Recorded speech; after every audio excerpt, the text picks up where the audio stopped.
रुनु भयो धेरै लास्टमा कस्तो लाग्यो नानु एकदम राम्रो छ हाँस्नु भयो कि रुनु भयो अझै रुँदैछु कुन चाहिँ पार्टले अलि बढी रुवायो त्यो लास्टको वालाले ओके कस्तो लाग्यो राम्रो छ है कस्तो लाग्यो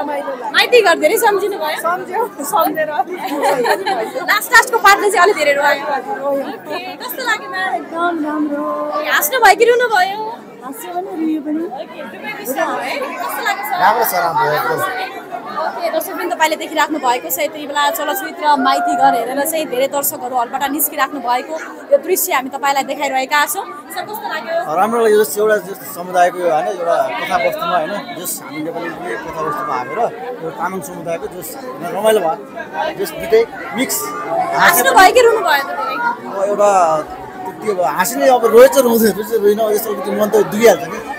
चलचित्रको कुन चाहिँ पार्ट मन पर्यो तपाईलाई कसको एक्टिङ चाहिँ एकदमै राम्रो लाग्यो सबै कलाकारहरुको राम्रै छ अब हाम्रो अब माङ्गे बुढाको पनि राम्रै छ अब हाम्रो हिरो अब उता प्रकाश सबैको राम्रो छ सबैको राम्रो छ